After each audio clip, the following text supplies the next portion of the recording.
Assalamualaikum warahmatullahi wabarakatuh. Sobahul khair.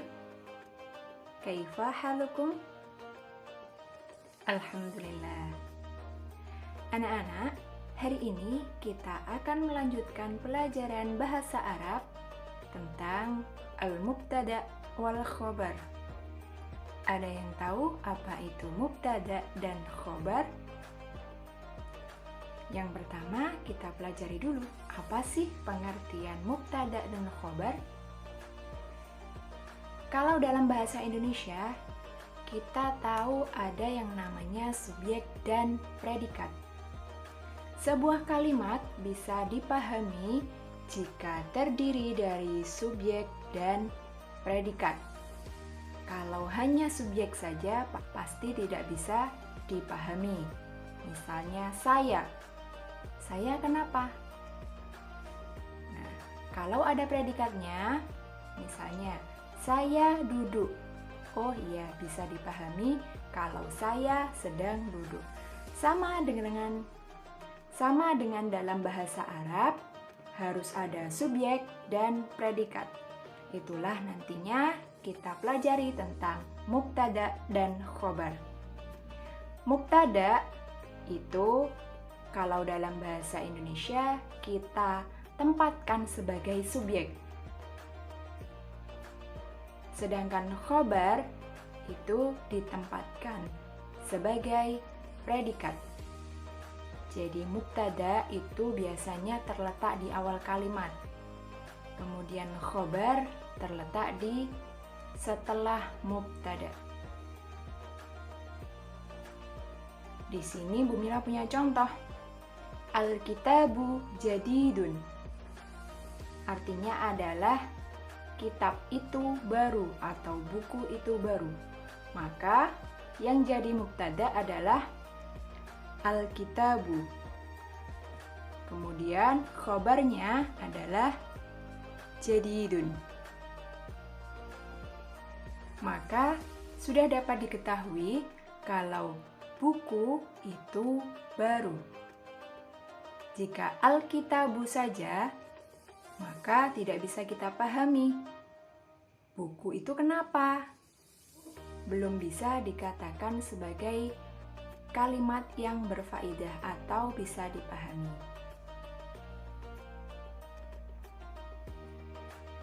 Selanjutnya adalah bentuk. Bentuk dari mubtada adalah harus berupa kata benda atau isim. Kata benda ini ada banyak ya. Kata benda yang asli benda atau mungkin orang atau hewan itu termasuk ke dalam kata benda. Misalnya tilmidun itu adalah orang tapi dia termasuk ke dalam kata benda atau isim. Nah, untuk menjadikannya mubtada harus berbentuk isim ma'rifat atau ditandai dengan alif lam atau al. Kemudian khobar berbentuk isim nakiroh atau ditandai dengan tanwin. Mudah ya? Nah, sekarang ada lagi khobar muqaddam, mubtada muakhar. Apa sih ini? Tadi mubtada khobar, sekarang dibalik. Khobar muqaddam, mubtada muakhar. Khobar muqaddam, mubtada muakhar ini adalah pola khobar berada di awal dan mubtada diakhirkan. Padahal harusnya mubtada ini sebagai subjek biasanya di depan, tetapi ini bisa ditaruh belakang. Polanya berubah. Boleh Bu, boleh. Nah, tetapi membutuhkan keterangan tempat atau dzaraf makan. Di sini Bu Mira contohkan, mubtada khobarnya adalah at-tilmidhu fil fasli. Murid itu di dalam kelas. Kalau dijadikan khabar muqaddam mubtada muakhar, dia menjadi fil fasli tilmidun. Bedanya di mana? At-tilmidhu fil fasli dan juga fil fasli tilmidun. Jadi at-tilmidun ketika jadi mubtada, di awal dia menggunakan al menjadi at-tilmidhu, tetapi kalau dia jadi mubtada muakhar itu berbentuk nakirah atau ditandai dengan tanwin. Maka di dalam kalimat fil fasli tilmidun ini yang menjadi khobar yang mana?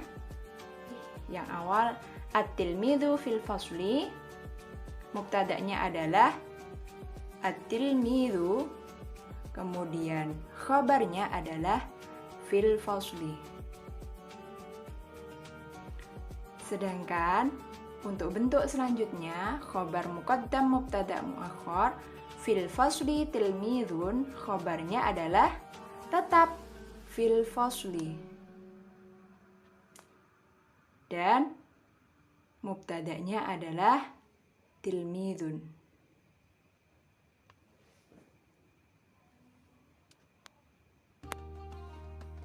Nah, tadi untuk merubah mubtada' khobar menjadi khobar muqaddam mubtada' muakhar dibutuhkan dzaraf makan atau keterangan tempat.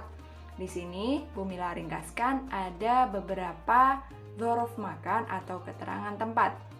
Jadi ketika ada kata-kata ini bisa kalian rubah menjadi khobar muqaddam mubtada' muakhar. Yang pertama ada amamah di depan, fi di dalam, waro'a di belakang, janiba di samping, baina di antara, tahta di bawah, ala di atas, fauqa di atas. Ada dua di atas.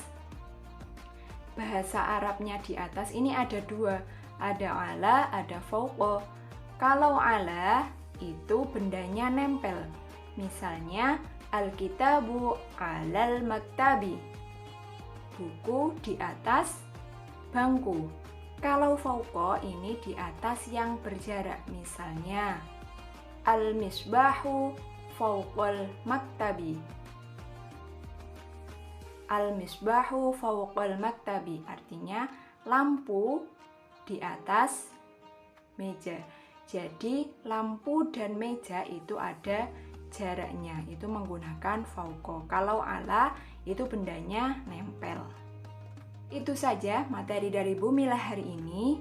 Akan Bu Mila tutup dengan kata-kata mutiara. Al-alimu kabirun wa in kana hadatsan. Orang yang berilmu itu besar walaupun umurnya masih muda. Jadi jadilah orang yang terus tidak lelah mencari ilmu.